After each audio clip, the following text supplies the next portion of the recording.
Breaking news, breaking news, breaking news, breaking news. Mia Nixon found on a live laying up in a driveway after she did a wild Facebook post. So I'm just letting y'all know what happens when you do these Facebook posts. We're going to get right into this because I want you to really see what's going on and how crazy this could get. All right, let's keep it moving. 6, 7, 8, go back. On the night of January 10th, 2024, a Facebook Live session ended. 30 minutes later, a young woman was lying face down in her driveway with a bullet in her back. Her name was Mia Nixon. She was a 21 years old woman. Earlier that evening, she appeared in a live stream where a heated argument broke out. During the broadcast, she was labeled a setup queen, a street term used to describe someone accused of betraying others, often leading them. In New York City, they call that a Miss 48'em. Did you hear that? If a female set someone up to be robbed or harmed or whatever, that's called a Miss 48'em in New York, aka a setup queen. Into danger. The comment didn't go unnoticed. Viewers saw the argument unfold live. There was shouting, accusations. Then the stream ended. Half an hour later, emergency services responded to reports of gunfire outside Mia's house. She was pronounced dead on the scene. Police launched an immediate investigation. Within days, a suspect was named, Damian Laurent McDaniel III, a man already under surveillance for a string of violent crimes, including the fatal shootings of a Birmingham firefighter and a UPS employee. Soon, detectives began to suspect that Mia's death was not an isolated case. It was part of a much larger pattern. This case is not about chance. It's about sequence, timing, and intent. One live stream, one word, one body. The events that follow would uncover something much bigger. Now, just so you understand, we playing this video so we can show you the surveillance that they used in order to track them down, so you don't think that you slicker than law enforcement, because you will get caught. Look at the procedures that they used in order to get them, which is our everyday use that we done got accustomed to, and they used that to track them down. Let's move on. Then one young woman's death. And it all started with a name on a Facebook Live. Was Mia's murder a response to what happened on Facebook Live? Who stood to gain from her death? Was this a personal grudge or a paid hit? If you're captivated by real crime stories that peel back the layers of... Now, do you see how that thing plays? So don't say that we didn't tell you. All right. Gripping story that's coming up. Now, let's dive in. Mia Nixon was a 21-year-old woman who lived in Birmingham, Alabama. She became widely known not through traditional media, but through her presence on social media, particularly on Facebook Live. Mia was part of a growing number of young people who use live streaming platforms to broadcast their daily lives, respond to rumors, and engage in real-time conversations with friends, fans, and even critics. Mia lived with her family in a residential neighborhood on the west side of Birmingham. She was not a celebrity, but she had a growing online following. Her videos often featured her speaking directly to the camera, sometimes addressing drama, neighborhood conflicts, or clearing up misunderstandings. So, in other words, she was a good girl. And this is when good girls cross over into the social media world and don't know what they're crossing over into, because they don't know who they're going to run into, and they don't know what their intent is when they DM them. So be careful when people DM you. All right? These live videos became popular among her local peers, drawing in hundreds of viewers at a time. Some people watched out of support, while others watched because of the tension or arguments that occasionally surfaced during her broadcasts.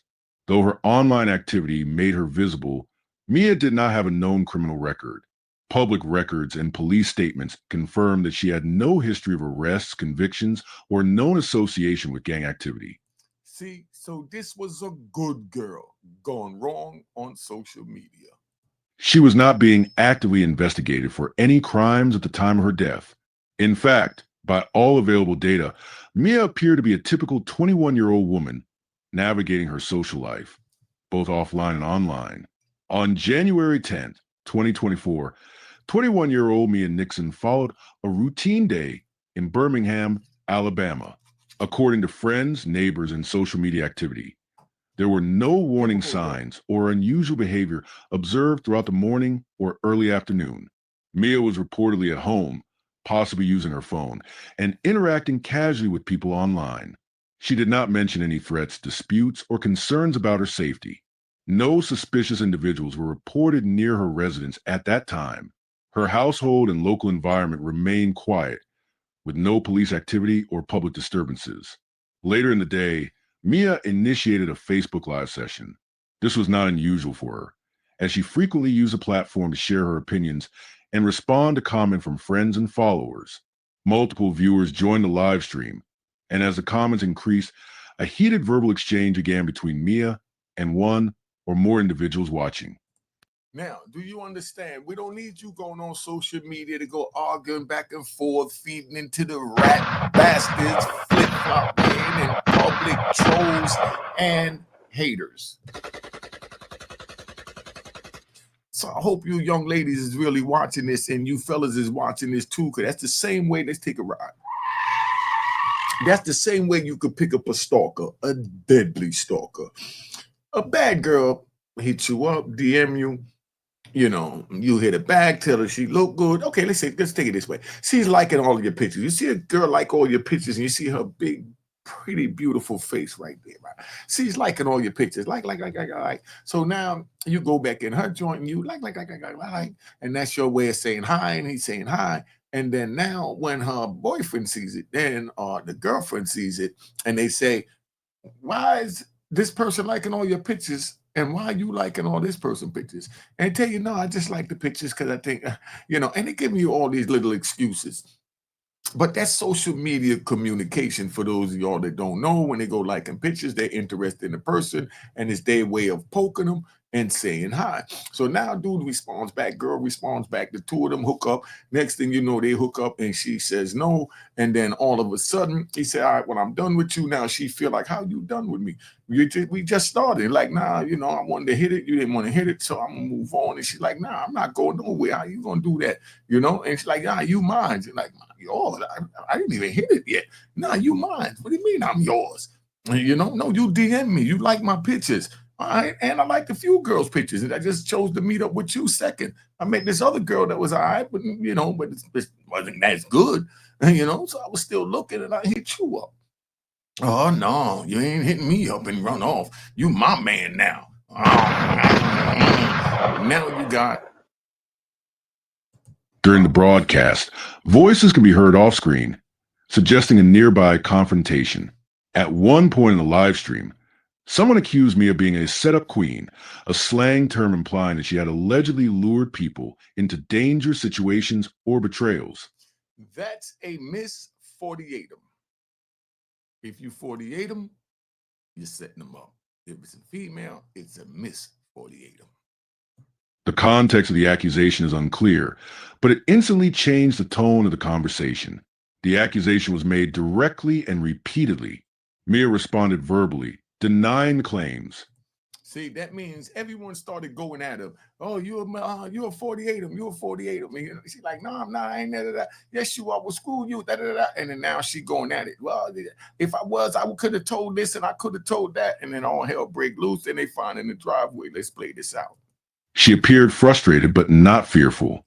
The live stream continued for several minutes as viewers commented, argued, and added their own opinions. Some viewers encouraged the dispute, while others tried to de-escalate it in the comments. As tensions rose, the confrontation became more serious. However, there was no visible sign that physical violence was about to occur. Mia eventually ended the live stream abruptly, without providing any explanation. Based on timestamps, the Facebook Live session ended around 5:30 p.m. 30 minutes after the live stream ended, Mia Nixon was shot outside her home. The exact time of the incident is estimated between 6 o'clock and 6:05 p.m., based on 911 call logs and witness reports. Mia had reportedly stepped outside her residence, located on the 1000 block of 13th Way Southwest. She was either standing or walking the driveway when the shooting happened. At least one gunman fired multiple shots at her. The shooter did not stay at the scene. No video footage of the actual shooting has been released to the public. Neighbors in the area reported hearing gunshots and immediately called 911. Multiple calls were placed, confirming the sound of gunfire and an injured person lying motionless in the driveway. Several neighbors also mentioned seeing a vehicle speed away shortly after the shots were fired. However, no license plate details or clear vehicle description were provided at that time. Birmingham Police Department arrived at the scene. Now, we're going to show you how Birmingham Police Department, after arriving at the scene, put this all together without none of those evidence, so you know you're not getting away with it, y'all. They found Mia Nixon unresponsive with multiple gunshot wounds. The area was immediately cordoned off with crime scene tape. Officers secured the perimeter and kept residents back while detectives and forensic teams arrived. First responders attempted life-saving procedures, but Mia was declared dead at the scene. Officers marked and photographed all evidence, including bullet casings found Pay near her attention to body. bullet The casing. death was treated as a homicide investigation from the beginning because Mia had been seen on a Facebook Live video just 30 minutes earlier during a heated argument. Police knew this case might involve people close to her or known in her social circle. Detectives first focused on the Facebook Live broadcast that had Look how taken they place catch 'em. shortly before Mia's death. The video was retrieved and saved as evidence. In the live stream, Mia was seen in an argument. Voices in the background could be heard calling her a setup queen, a slang term suggesting she was involved in setting people up for robbery or harm. Miss 48 'em. Detectives carefully reviewed the entire video, noting who was present during the live stream, voices and faces of people visible or heard, any threats or suspicious comments made, Mia's exact location and behavior. The video also provided a timestamp and visual confirmation that Mia was alive and active less than an hour before the shooting. You see how they added all it up from the Facebook Live posting? Same as Instagram, everything else. So don't think that you're going to get away with nothing and run on Facebook and Instagram Live. The next step was to examine Mia Nixon's recent phone activity, including text messages, call logs, social media messages and comments, emails. Deleted messages were recoverable. A digital forensic unit accessed her phone with proper legal clearance. From this, they built a timeline of communication in the hours leading up to her death. Several phone calls were identified, including one with an unknown number. Text showed back and forth exchanges with multiple people, including one message that reportedly said, "We need to talk now." Investigators flagged contacts with potential suspects and began reaching out to people she had recently messaged. Detectives canvassed the neighborhood and asked residents and businesses for security camera footage. Several homes had working surveillance systems. Detectives collected and reviewed footage showing the street outside Mia's home, any cars or people seen approaching or leaving the property around the time of the shooting. Activity between 30 minutes before and 30 minutes after the time Mia was believed to have been shot. From one video, investigators observed a dark-colored sedan driving past the house twice before parking 2 blocks away. A person dressed in dark clothing was seen walking in the direction of Mia's house just minutes before shots were reported. This footage helped narrow down the list of suspects. Police conducted interviews with Mia's family members and close friends. They asked about Mia's recent conflicts or disputes, people she might have had problems with, any threats she had received, her mood or actions in the days before the shooting. Some friends mentioned that Mia had been receiving threats online. Others confirmed that she had been accused of setting someone up in a prior incident. However, none of the family or friends could name someone who would want to kill her. Some also mentioned that Mia had been afraid recently, but had not shared specific reasons. As police cross-checked information from the live stream, text messages, and security footage, a name started to come up repeatedly: Damian Laron McDaniel III. Now, look how they rope him in to get his name that we came up repeatedly. McDaniel was a 22-year-old male from Fairfield, Alabama, who had previously been questioned in connection with other violent crimes in the area. He was also known to law enforcement due to ongoing investigations into multiple shootings and homicides, including the murder of a Birmingham firefighter and a UPS worker. Phone records placed McDaniel's device near Mia's location at the time of her death. Witnesses also placed him in the neighborhood, and camera footage showed a person matching his build near the crime scene. Based on this combination of digital, visual, and testimonial evidence, detectives identified him as the primary suspect in Mia Nixon's murder. With probable cause established, detectives presented their findings to the Jefferson County District Attorney's Office. An arrest warrant was issued for Damian Laurent McDaniel III for the murder of Mia Nixon. Police began a targeted search to bring McDaniel into custody. Meanwhile, the investigation continued to determine whether he acted alone or was hired by someone to carry out the killing. After identifying McDaniel as a suspect, police pulled his phone records. The data showed that McDaniel's phone was active in the same cell tower zone as Mia's neighborhood at the time of the shooting. When I first heard about the cell towers and all that, that was when I was locked up and I saw it on IDTV. IDTV explained that if your phone is pinging off the cell phone tower near where a crime happens, that's how they could put you at the scene of a crime. Records showed phone pings that placed him within a few hundred meters of the crime scene. Text messages and call logs were also reviewed. One outgoing message sent from McDaniel's phone was marked around 8:37 p.m., just minutes before 911 calls were made about gunshots in Mia's driveway. In the message, McDaniel wrote vague phrases like "it's handled" and "stay low," though he didn't mention Mia by name. However, the timing raised suspicion. Additionally, there were missed calls and short voice messages exchanged between McDaniel and an unidentified number both before and after the shooting. Authorities later revealed they believed these messages were part of a murder-for-hire arrangement, though no charges were filed against any third party at the time of this report. Investigators also found that McDaniel searched for Mia's name on Facebook hours before the incident. This search activity, combined with his location and message history, added weight to the case against him. When Mia was shot, police collected bullet casings from the scene.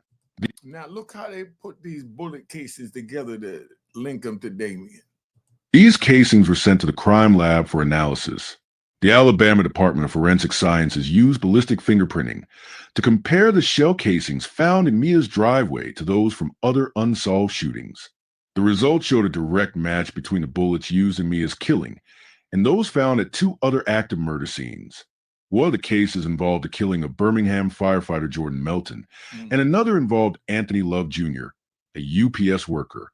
Both men were shot with the same type of weapon, a .40 caliber handgun, though the gun itself was not recovered at the time.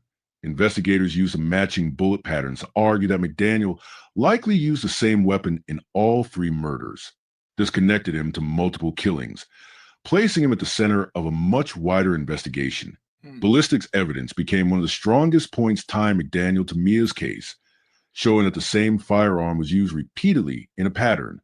Detectives discovered that Mia had recently fallen out with two former friends who claimed she had betrayed their trust. One of them accused her of leaking private information to outsiders. Although no physical threats were reported at the time, police considered whether one of these individuals might have sought revenge or encouraged someone else to do so. Further analysis of text messages and social media exchanges showed long-standing tension between Mia and others in her community. Investigators did not find evidence that any of her personal contacts pulled the trigger themselves. However, they believed the grudge-based hostility could have motivated someone to hire or influence her killer. Police could not confirm if McDaniel had any prior direct connection to Mia. However, the possibility remains that he acted on behalf of someone else who held a personal vendetta against her. Another potential motive considered by police was the idea that Mia may have been involved in exposing or threatening to expose someone. On social media, Mia sometimes hinted at having personal knowledge of illegal activity or private matters involving people in her circle.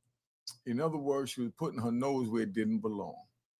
In some of her past live streams, she made indirect statements suggesting that she knew things that could mess up people's lives. And you got to be careful what you say on social media because there's always someone reading what you're posting, and you don't want it to be the wrong person. Although no direct evidence proves she was about to release damaging information, this line of investigation gained interest when police reviewed her private messages. In one conversation, sent a few days before her death, Mia told a contact that someone should watch themselves because the truth always comes out. This led detectives to consider And that person probably went and told the person who she was talking about needed to watch himself because his or her truth may come out, and that might be the reason for them putting the hit. Whether someone with something to hide saw Mia as a risk. If Mia had knowledge that could lead to legal trouble, embarrassment, or exposure, that could have made her a target. It is unknown what information she was referring to in that message, but the timing raised concern. At this stage of the investigation, police did not identify the specific content or person Mia might have been referring to. However, they did not rule out that her knowledge or threats to speak out may have contributed to her being killed. The most serious and chilling possibility involved the theory of a murder for hire plot. The man arrested for Mia's death, Damian Laurent McDaniel III. Law enforcement officials stated that McDaniel was not a first-time suspect. At the time of his arrest, he was already facing multiple active investigations connected to other violent crimes, including the high-profile murder of Birmingham firefighter Jordan Melton, who was gunned down at a city fire station, and the killing of Anthony Love Jr., a UPS driver, in a separate but similarly executed shooting. Due to the mounting evidence and connections to additional homicide cases, the Jefferson County District Attorney's Office filed multiple charges against McDaniel. These included capital murder in the death of Mia Nixon, capital murder in the death of Jordan Melton, capital murder in the death of Anthony Love Jr., additional murder charges linked to at least 11 other victims, bringing the total charges to 14 separate homicide cases. Y'all, this dude has been allegedly very active. Did you hear this? Authorities also noted that some of the charges may eventually be upgraded or reclassified based on further evidence collected from forensic and digital sources. McDaniel is currently being held without bond at the Jefferson County Jail pending trial. Police said the death of Mia Nixon is being treated as part of a broader criminal pattern rather than an isolated incident. According to statements from law enforcement, McDaniel's connection to other murder cases led investigators to believe that a murder for hire operation could be involved.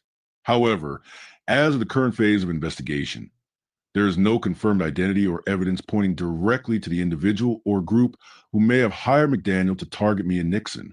Authorities are analyzing call logs between McDaniel and unknown contacts, encrypted chat apps found on his devices, cash transfer records, including peer-to-peer platforms like Cash App and Zelle, vehicle GPS history, surveillance footage near the scene of each crime. Although McDaniel has not entered a public plea, legal officials confirmed that his defense counsel has been appointed due to his lack of legal representation at the time of arrest. During his first court appearance, the judge ordered a mental evaluation to determine competency for trial due to the complexity and volume of charges. As of now, trial dates for Mia Nixon's case have not been finalized. The district attorney's office has stated that due to the overlapping nature of the cases, McDaniel will likely face multiple trials, with Mia's case being prioritized due to recent public attention and the presence of digital evidence, the Facebook Live video. Prosecutors are preparing for a long legal process. There has been no indication that McDaniel will accept a plea deal at this stage. Prosecutors are reportedly considering pursuing the death penalty, depending on the outcome of the mental evaluation and trial progression. Court filings, arrest warrants, and evidence logs are being sealed temporarily to avoid compromising related investigations. The police have also stated that they are continuing to seek potential accomplices or individuals who may have funded or ordered the killing of Mia Nixon. The Mia Nixon case changed how investigators treat online threats, especially those made during live videos. Before this case, some people considered social media arguments as meaningless or just talk. But this event proved that words exchanged online can result in real-world violence. Law enforcement agencies now monitor these platforms more closely. Threats made during live streams or public posts are being taken as potential warnings. Police now treat verbal threats on live video as part of official evidence. Record and store live streams for future review. Do you hear this? Include social media activity as part of background checks and investigations. Law enforcement begins tracking online arguments. After Mia's murder, police departments started new protocols. These include monitoring public live streams that involve threats, gang language, or patterns of harassment. Certain keywords like setup, green light, check-in, and pull-up are flagged when found in live comments or videos. Police now work with tech companies and social media platforms to flag live arguments involving threats, report accounts connected to criminal investigations, respond faster to violent content that could lead to harm. In some cities, special task forces have been created to handle digital conflict surveillance. These teams watch for signs that an online argument may lead to a shooting, attack, or planned act of revenge. This helps officers act before violence happens, using digital data to prevent future crimes. In Mia's case, this kind of monitoring came too late. But now, new measures are in place so that future victims might be protected sooner. Following the publicity of Mia Nixon's death, police departments and community leaders issued public warnings. They told people to stop using Facebook Live and similar platforms to argue, threaten others, or share personal conflicts. These warnings were based on rising data showing a connection between live stream arguments and retaliation shootings. Safety campaigns now include school programs teaching youth about online violence risks, social media warning banners during sensitive content, law enforcement Q&A sessions about digital safety. Law officials advise the public not to share personal beefs or confrontations online, name others during arguments on live video, make threats, even as a joke, on public platforms. Mia Nixon's family organized a small memorial gathering to honor her. This event took place several days after her death. It was not open to the general public, and no large media coverage was permitted. The family chose a private location in Birmingham, and only close relatives and selected friends were allowed to attend. No speeches were broadcast online, and no recordings were shared widely.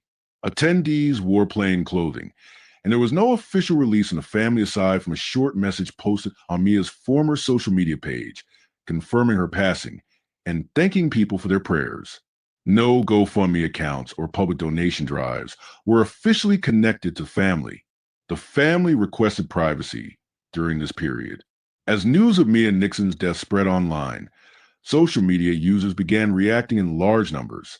Several users pointed out that the Facebook Live session that occurred before her death may have played a role in escalating the situation. The phrase "set up queen," which was used during the broadcast, began trending in connection with her name.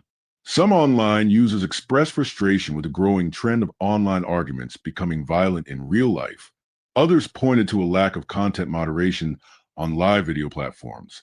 A few accounts posted warnings to others, urging people not to argue on live streams or to avoid responding to public accusations. No major online campaigns or official statements from social media companies were released. Despite the shocking nature of the killing, there were no riots or public protests in Birmingham related to Mia Nixon's case.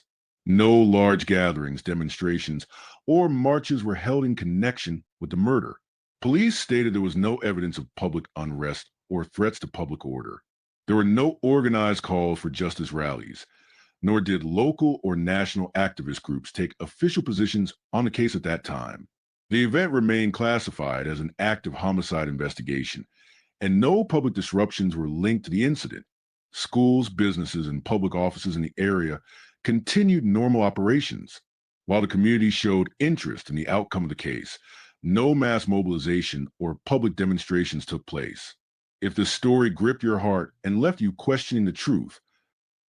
Now, I hope this story left you gripping your heart and questioning the truth if it's worth it to go on social media and talk crap about people not knowing who got up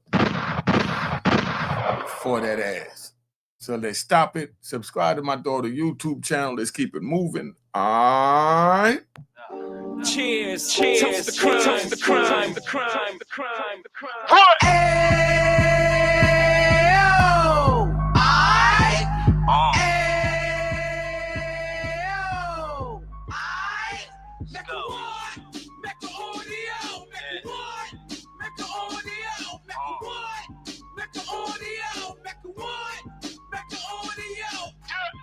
Fresh out the Ken of 26. He back on the strip, getting back in the mix. What he mentions a gift. You stand up 10 toes down, and I suggest you pay attention to this. Real. Take a little gully posse and put it in Harlem. He cut from the bottom, came up from the bottom. Drop the book, you should go and get it. The Instagram page and the YouTube, you could go and visit.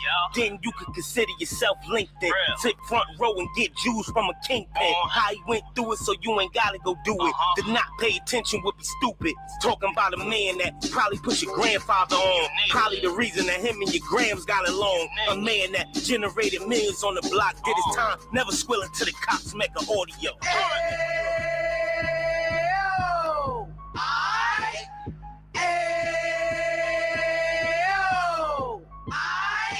Mecca what?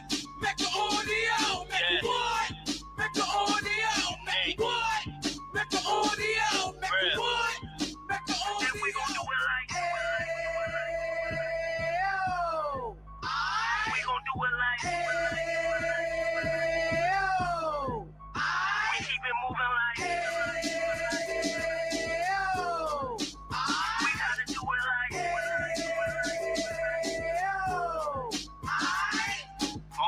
Get it live like 2 G's in the 90s.